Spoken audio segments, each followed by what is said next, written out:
What's going on, everybody? I'm Caleb, also known as NFL Caleb 22, and this is Betting the NFL week number 3 already. And as always, I'm here with my co-host back on the show, Derek Wesley, also known as DWeezy. What's going on, man? Man, ready to jump back into things. Had a little short stint on the IL, but it's okay. Back to 100. Ready to jump in these lines and see what markets we can find some good angles on. All right. Well, yeah. Well, that's what we do here. All we do is try to make you guys money because that is the goal of the show. You can go with my picks. You can go with the Weezy's picks. Don't matter as long as you're making money, and then we are happy. We'll say what's up to my dad. What's going on? And before we get into our picks, we have to recap what happened in week 2. And I'll start with the home teams, and they did not do so well. Straight up, they went 6-10 against the spread. They were 4-10-2. Uh, the favorites were also did not do very good at all. Straight up, they were only 8-8 against the spread. They were an abysmal 5-9-2. And the road dogs were amazing. 6-4 straight up, 7-2-1 against the spread. And as far as the over-unders, 5 overs and 10 unders. That's pretty wild to see. But given all that, we saw, like I said, I just said, a lot of dogs hitting. We saw a lot of favorites in the first week. It might be an overcorrection in the second week from week 1 to week 2, and a lot of dogs were hitting. But what do you think about what happened in week 2?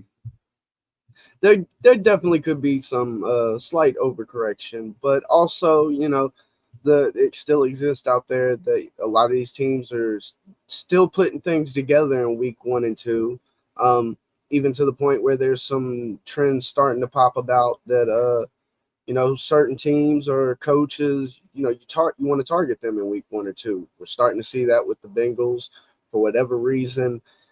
Past 2-3 years, especially with Joe Burrow under center, Bengals have struggled in those first couple of weeks. Could you contribute that to the changes we've seen through the preseason? Possibly, but either way, it's a trend that's the type of thing you want to put in your back pocket for when next year rolls around, because if it holds true, you're looking at probably a couple of easy wins early in the season. Yeah, but yeah, as far as the unders, not a lot. The start of the season, we actually saw a little bit overs, and I thought because they finally learned to put lower score totals, and that's why the actually overs were hitting week 1. But I guess they didn't go low enough this week because definitely a lot of unders were hitting. Um, so it's not really a trend going on. It's kind of going up and down on both these types of things. So we'll have to look forward if which trend continues in week 3. Um, but we'll get to our own records, and I went 2-2-1, very even in week 2. But overall, I'm still have a winning record, 5-4-1.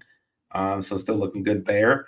But my best pick was the Chargers -6.5 over your Panthers. I, It's an easy pick. That's a team that we might have to look to fade throughout the season. I'm just saying. Now, yeah, it's funny that you did mention that, because this might be the one week where you might want to just lay off and see how things play out with Dalton under quarterback. It might not necessarily mean a win, but if you're potentially talking about a closer game, you might want to stay off the spread, and that's in those circumstances. Like, I hope people were all over the Russian props last week, especially for J.K. Dobbins. I mean, that yeah, you should have. What's wrong with you? Like, that was easy money. Yes, I'm a Panthers fan, but I got to be real, especially if money's on the line. Come on, folks. yeah. This was one of the easiest bets of the week. It's just like for sure money right there in your hand. But that's what kind of messes me. That's why I'm kind of sad about the decision. I wanted Bryce Young to keep being the quarterback because I was gonna fade him all season long, and now I can't do that. Now I have to. I'm not saying they're gonna be all of a sudden this great team, but you get that little spark from a change of quarterback. We always see that happen every single year. But you just have to wait and see what Dunn gives this team and whether they can cover a spread or not. But with Bryce Young at quarterback, you knew they weren't going to cover any spreads, and you should bet the other side every time. So that kind of sucks that we don't have that for sure bet anymore. But like I said, it was one of the easiest picks of the week.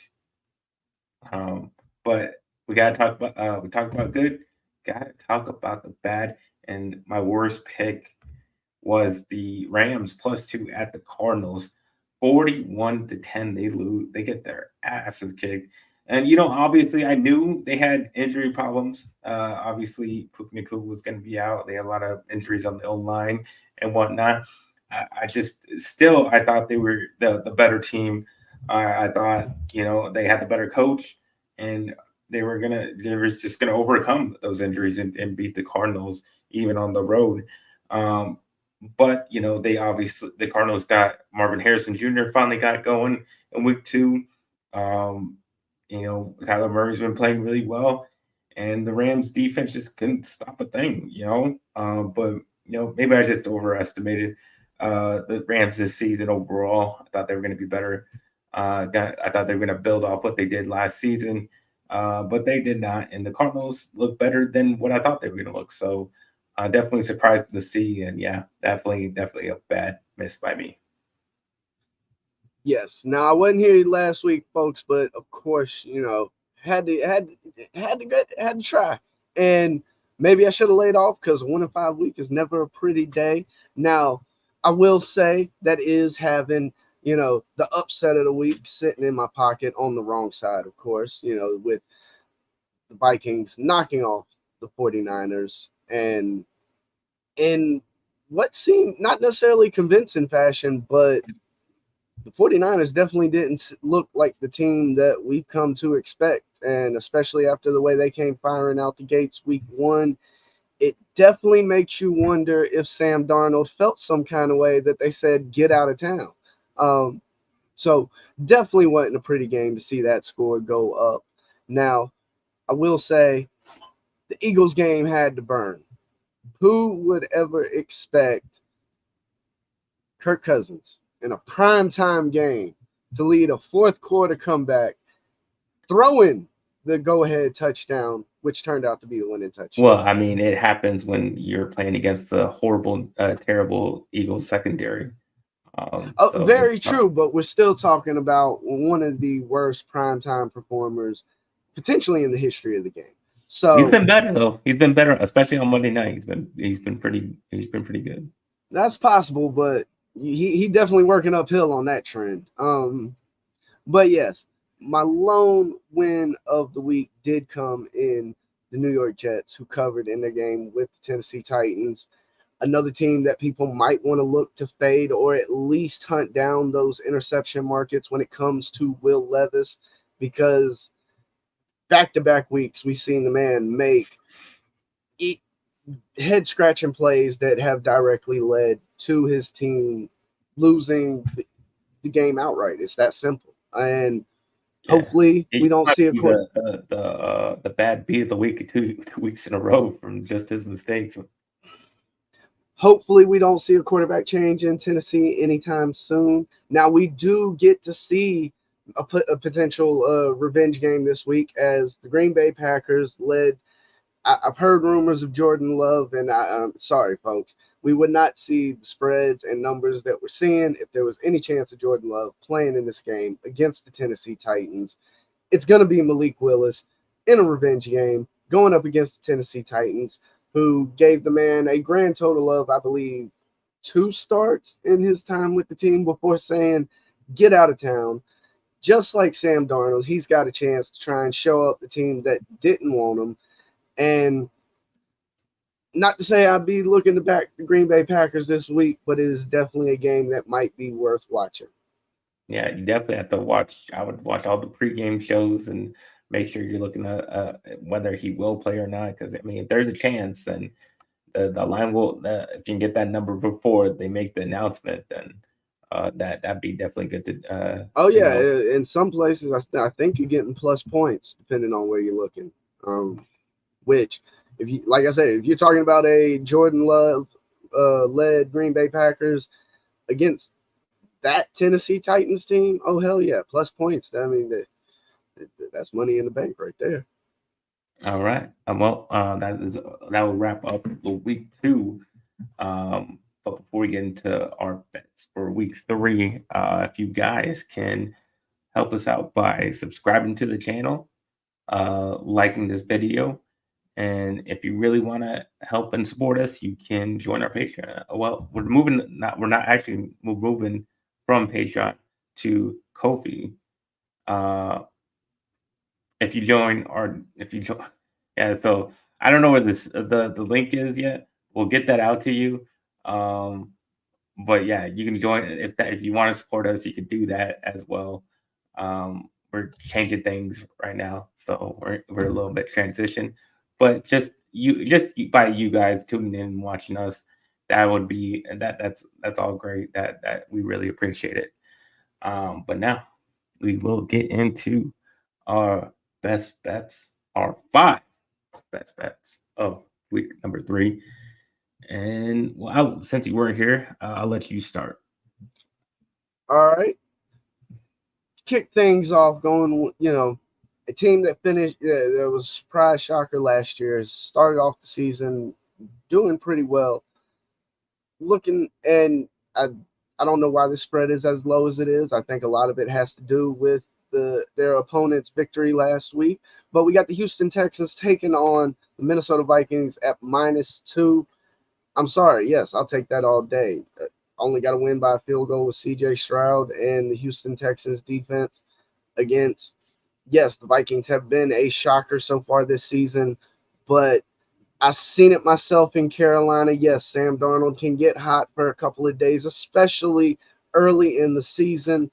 And there's a reason why Sam Darnold has ended up where he has and has had the journey that he's had through the NFL. So give me, 2024 Rookie of the Year, C.J. Stroud, Houston Texans -2. Well, I'm gonna have to agree with you on this one.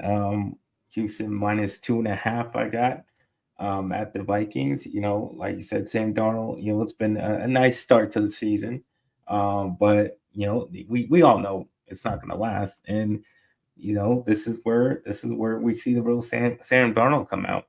Going against a really good Texans team that I do believe the is a really really good team, and that's real, especially with CJ Stroud at quarterback, and I think he's just getting better and better. And he'll get better this week, and he'll put it on him. You've seen the Texans win in multiple ways in just 2 weeks. They won a shootout with the Colts in week one, and they won a defensive battle in week two. So either way they do it, they can beat the Vikings in multiple ways. In this matchup, I think they can definitely cover a 2.5 point spread. Um, just with just purely because they have the better quarterback. But yeah, also Justin Jefferson, he's questionable. Jordan Addison is questionable, so he may not have his targets. He may have them, but even if he does, they might not be at 100%. So yeah, he'll be definitely liking there, and yeah, I don't mind giving them a couple points there. Definitely, they think they can win by a field goal. All right. Now moving into my next pick is a team I mentioned earlier, a team that even though they lost last week is playing well above anybody's expectations of them. And it's New England Patriots +6 as they take on the New York Jets. The Jets, while there's been signs of potential life, it just hadn't quite clicked yet to I believe the levels that everybody thought that it could have. Whether that be accounted to a slow start, whether that be Aaron Rodgers maybe a step slower, a notch below where he was given the extended layoff that he saw due to that injury. But we're talking about one of the best defenses in the league. We're talking about Aaron Rodgers, who, though he wasn't never really much of a rushing quarterback, he was mobile in the backfield and could make the defenders miss. He could move the pocket. He could extend plays. And if we're talking about that mobility being cut down, I think there's a large likelihood that we see less of that. We're going to see more, Aaron Rodgers more play from the pocket. And with a defense like this, they will have the potential to get to him. And with what we've seen in the first 2 weeks, this New England Patriots team can hang around. Anybody that was riding that over 4.5 has to be feeling pretty damn good about what they're seeing on the field when it comes to the total wins on the season, because I sure as hell know nobody expected week 1 for them to knock out the Cincinnati Bengals. Anybody that follows the Survivor contest in Las Vegas knows, what was it, over 2,000 entries out of, I believe, like initial 10,000 were knocked out single-handedly by the New England Patriots beating the Cincinnati Bengals. That's how big of an upset that was. Last week they were able to hang around, couldn't quite get the victory, and against this New York Jets team who, coming into the season, I felt they were going to fall flat a bit. I'm definitely liking what I'm seeing out of the Patriots in this game. Give me the +6. Yeah, that's a tough one. I mean, Thursday night is always a tough game to bet, especially if you're going to bet the road team in that. Usually it's on the home teams have a big advantage. But we saw last week the Bills go into Miami and get the big win on the road. So not always does that advantage come true. But yeah, I just gotta stay away from that one because I mean I can definitely see them covering that 6 points because just their offense is still in flux. Um, so yeah, I mean it's just one. I don't know how to even go either way on that one. It's just big point spread in a divisional game. That's always one to yeah. Well, if you're gonna do that, you're definitely gonna want to go on the plus side of things, in a divisional matchup like that. But I will get to my second bet of the week, and that is the Los Angeles Chargers +2.5 at the Pittsburgh Steelers. I just like what the Chargers been doing the first couple weeks. They're the type of team that I expected from Jim Harbaugh led team. They have good defense, solid defense, and a heavy run game. And I think that is exactly the team that you need to beat the Steelers because you see how good their pass rush can be with TJ Watt. But you can make him ineffective if you just run the ball and you can do play action, and you can really limit his effectiveness on the game by doing so. So I think this is the perfect team to do that. And the Steelers have a very challenging to score points on offense, considering they have they barely scored in their first 2 weeks against in their first 2 games. So they're definitely going to have a challenge going up against this Chargers defense that's held their opponents to like 13 points combined. Yeah, and I just don't think Justin Fields will be able to get it done against this Chargers defense. We saw the Road Dogs hit a lot last week. Maybe that continues, maybe it doesn't, but I definitely feel like it will hit in this matchup. This was definitely a matchup I was looking at. I completely agree with you. Coming into the season, and tried to tell people, we were going to see a different offense out of the Chargers. Run heavy, run first, more play action. It's basically the Harbaugh way. It's the bread and butter of the offensive coordinator. Doesn't know what a pass game is. Through the first 2 weeks, from a passing standpoint, I'm feeling good about those unders.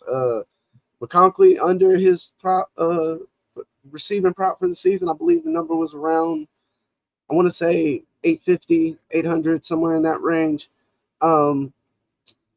Actually got it right here. Give me one second. Do that. We'll say we gotta say what's up to Jay. What's going on, man? Thanks for tuning in.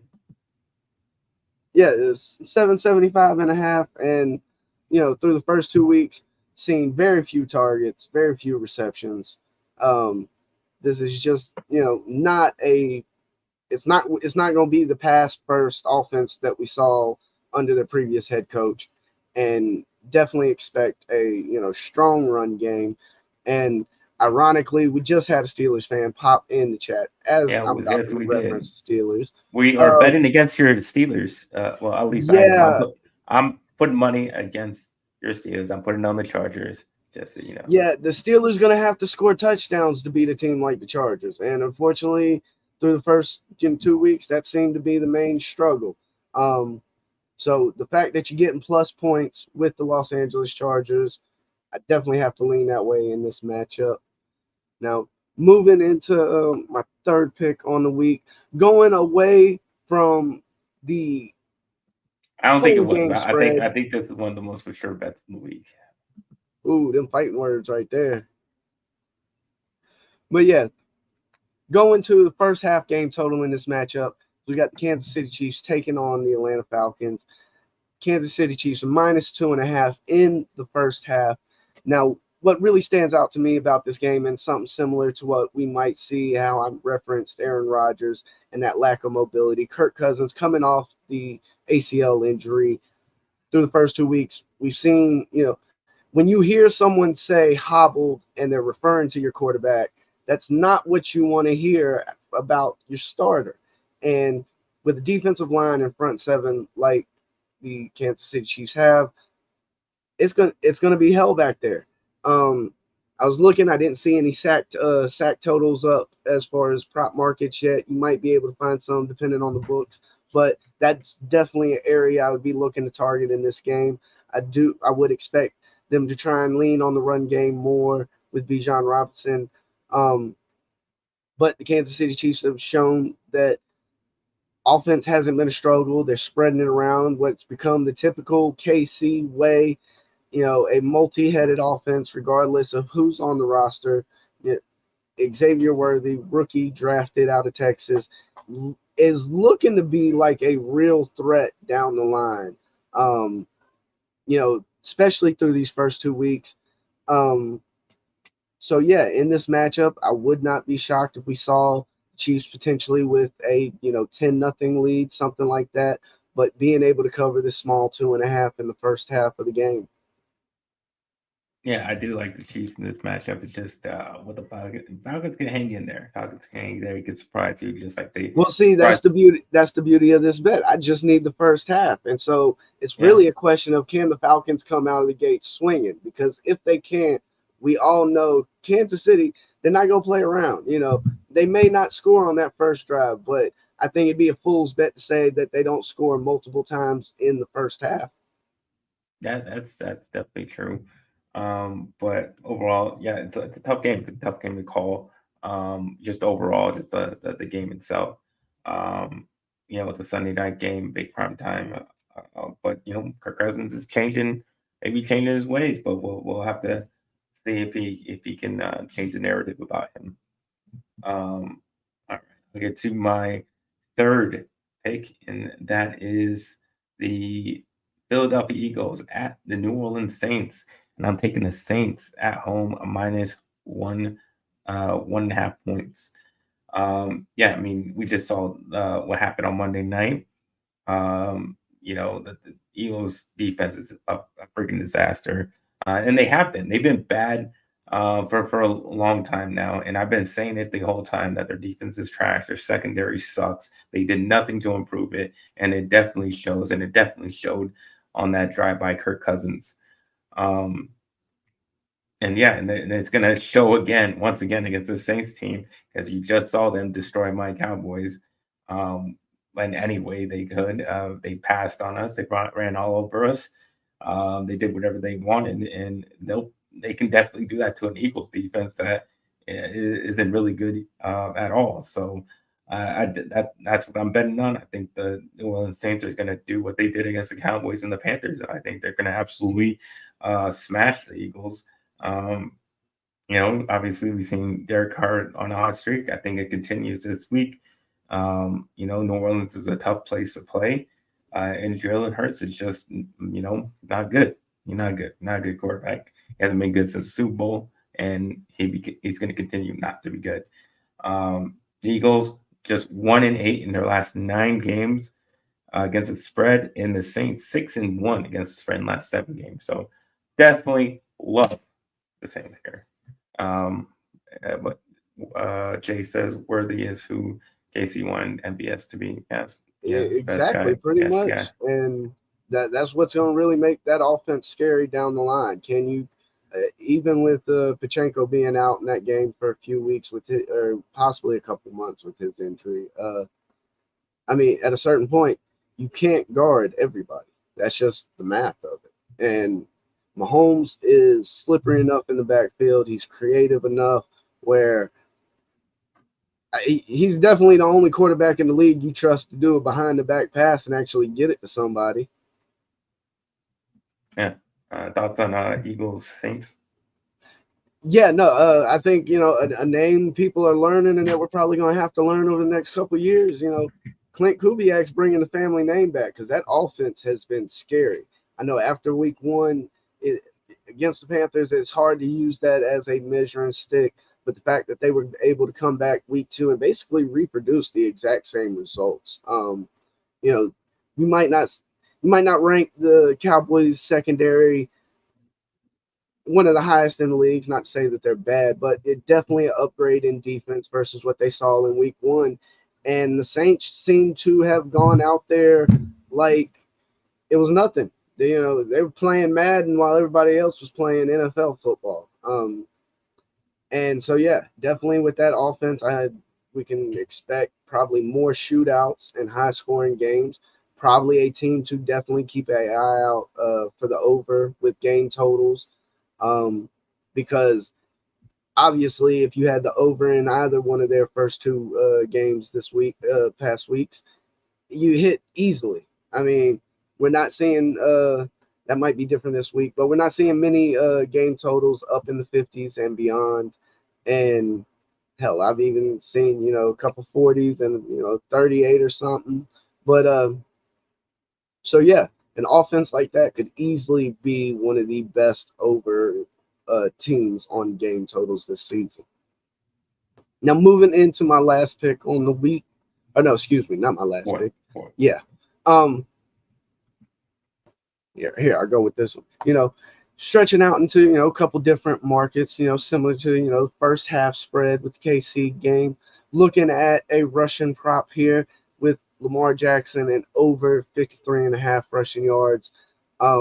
That's a good one. That's a great Yeah, one right there. it's a low number. It's a number that he can easily clear, and I think something that's going to stand out this year more so than what we've seen in past recent years. Even if there is a less of a focus on design runs, we're talking about what looks to be a really bad offensive line. Now, typically, you would say that that's I going mean, to it doesn't hurt. matter what the offset line looks like. This Well, no, Cowboys defense can't stop nobody.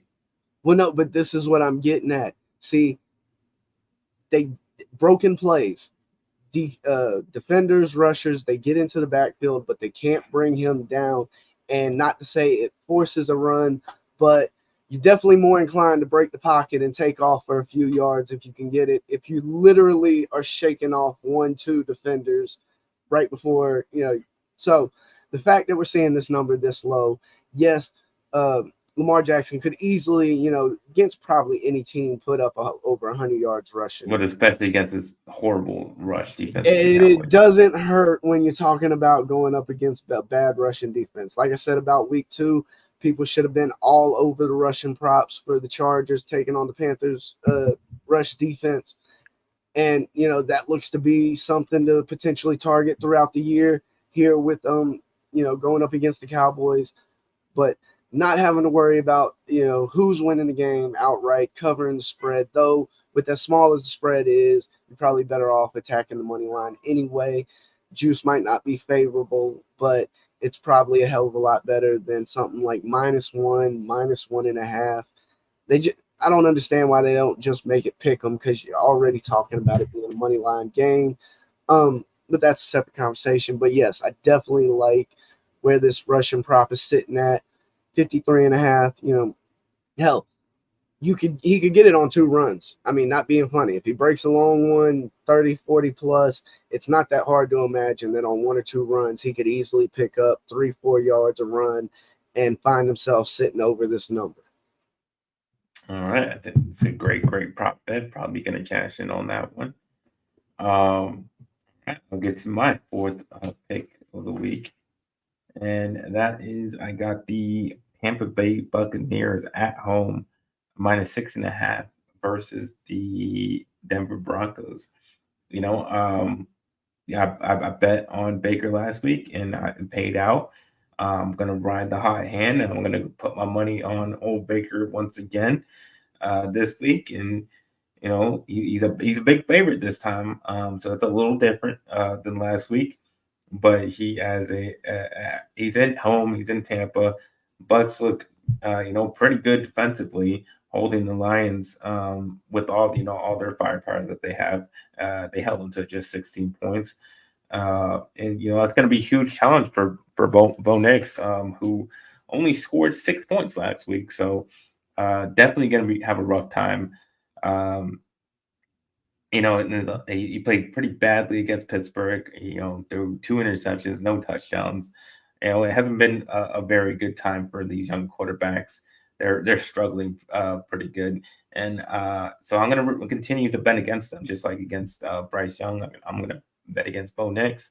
The Broncos, also don't help them really at all. I mean, they have virtually no run game. The running backs combined through 2 weeks don't even have 100 yards. Um, so yeah, I definitely think the Bucks will absolutely smash them. And Denver, just 2-4 against the spread in last 6 games, and the Bucks 4-1 last 5. So definitely like the Bucks in this one. Well, They I'm gonna covered be us this riding all. right there with you on this game. Like you said, this is a Denver team with a struggling offense, not able to put up many points so far this season. And I will take offense to one thing. How dare you call Bo Nix a young man? He is a rookie. That does not mean he is a young man. That man is damn near pushing 30 already, folks. Now, of course, that has a lot to do with his time Or spent. young as in experience I don't know about that. He spent what, 11 in the years at NFL, college experience in already? the NFL. Yeah, no, that's why we call them rookies. He's a rookie. But yes, this offense for the Denver Broncos has been struggling massively. A team that can't put, like you said, similar to the Panthers. If you can't put the ball in the end zone, that's serious problems right there. It doesn't matter what the issue is. It doesn't matter what you're doing. Clearly, something's not working. You know, for whatever reason, Sean Payton was all big on Bo Nix. It's hard to say if this was actually. I wonder if he truly wanted Bo Nix, or if this is potentially something that came from new ownership, wanting to change, wanting to shake up. Similar to possibly what's kind of occurred in Carolina, where the potential issues of a new owner wanting to stick their nose into the runnings of the team, and that leading to massive dysfunction on a systematic level. But yes, when it comes to what's taking place on the field, Bo Nix don't seem to be it. And only -6.5. Like, the Bucks look good the first 2 weeks. I They hate to do. say it. I mean, I'm going through what I'm going through in Carolina, and I got to hear about Sam Darnold and Baker Mayfield winning football games. Are you Yeah. serious? Like, so yes, I'll stick with the hot hand. Come on, Baker. We gonna make this happen. Yeah. I'll say, I think this is Justin. Yeah, he says, who that? Say, well, I hope it continues, man. I'm putting my money on them. I hope they kick the Eagles' ass as well. Hope they play the rest of the division. I hope they beat the rest of the NFC East just like they beat the Cowboys. I do find it funny how only 2 weeks in. Now we said it back in preseason, or not, well, before the season started, when we covered the NFC South. The Falcons wasn't it. Like, I'm sorry, and 2 weeks in, ain't nobody talking about the Falcons. They talking about the Bucks and the Saints. And Yeah. there's a reason why they ain't talking about the Falcons. But that's back to back season where the NFC South, whatever all the so-called experts was out there saying, all on that same side. 2 weeks in, they look wrong for the second year in a row. Yeah. All right. Last bet. Yeah, no, I'm right. I'm on that. I'm at that. My last bet is the Buccaneers. Oh, it's the. Like, Oh, yeah, yeah. yeah, Okay. like All I right. said, I got. Okay. So, it's a little too much agreement. Getting close. Getting close. Um, there was only two, so it's not a red alert yet. Not a red alert yet, but two's getting close to that. Just says, listen, I want wasn't Bogan. He means bragging after the Carolina game. But after the Cowboys game, I'm Bogan. Well, you had the right to. Uh, yeah, yeah. I get it. I get it. Um, but for my last bet of the week, I got the Buffalo Bills at home on that Monday night game, a doubleheader Monday night. I think it's the earlier one. Yeah, it's in Buffalo. I'll take a -5.5 versus the Jacksonville Jaguars. I'm surprised this line isn't bigger, considering the Bills' margin of victory in their first two games. They beat the Cards, who look pretty good, by 6 points. They beat the Dolphins by 21. And the Jags just lost to the goddamn Browns, who got blown out the week before by my Cowboys, and then uh, and they also lost to the Dolphins, who got blown out the next week against the Bills.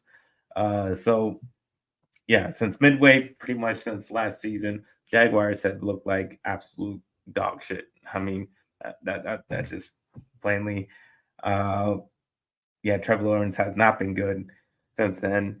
Um, yeah, it's been an absolute disaster over there in Jacksonville, and now they have to go up against the Bills. And this team looks really good. They always look pretty good in the beginning of the season. Um, and now they got some extra rest considering they played on Thursday night, and now they have all that time all the way to the Monday night game. So they're definitely gonna be rested up for this game.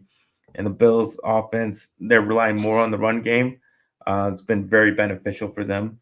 But I think against this Jaguar secondary, I think Josh Allen could really air it out and show what he can do as well through the air. Yeah, so I don't think they have any problem covering a 5.5 point spread um against the Jaguars. Yeah, the Jags. Justin says Boogie means being a super homer with your team. Oh, I didn't even know that, but yeah, you definitely have a right to be. And so, but yeah, go ahead on the Yeah, Bills yeah, Jaguars. yeah. The Jaguars have been, like you said, man. They've been reaching back to last season. Not a pretty team, especially one trying to back. Um, it's hard to not like the Buffalo Bills in this situation. Even if you weren't high on their offense coming into the season, they've seemed to find a way to make things click. And you know, maybe further down the line, do we look back at the Miami game as a bit not necessarily an outlier, but it's going to be hard to judge that team without Tua out there. But anybody that watched the game knew that game was over before the Tua injury. Yeah, Basically, the Tua injury kind of put a shut down to all scoring and real activity of the game. They just grinded it out the rest of the way. I don't even think any more points were scored. I'd have to double check that though. no, I don't think so. But yeah, this was a team, Buffalo team that they could have easily put up 40 in that game. So in a matchup against Jaguars, who they just don't seem to have the pieces there. And I referenced owners earlier. It's definitely interesting to watch what's going on in Jacksonville. I don't know if there's any talk about it, but their owner seems just all too willing to go overseas or basically anywhere but Jacksonville. And for if the NFL has any hopes of ever really putting a team, division overseas or outside of the U.S., you're going to need at least one team to come from the U.S., a team already in existence. You can't just do an expansion and four new teams, brand new conference. Uh, you might as well just say they, brought back NFL Europe. But Jacksonville, like I said, they just that owner is all too willing to just head overseas. And I see, in the comments, our man Jay the Sick, Makes sense. that is something I think needs more light brought to, because in a lot of places it ain't safe to be a fan outside your own stadium, and that's just wrong. Like, that's simple. I don't care what the reasons are. Like, you should be you a fan. Like, think about that. That's like getting jumped outside your own house. Yeah. Like, you want to feel safe at home. We call it home for a reason. But yeah, I think when it comes to Jacksonville, similar to what you see in, there's a reason the good organizations are the good organizations, because they're ran well from the top down.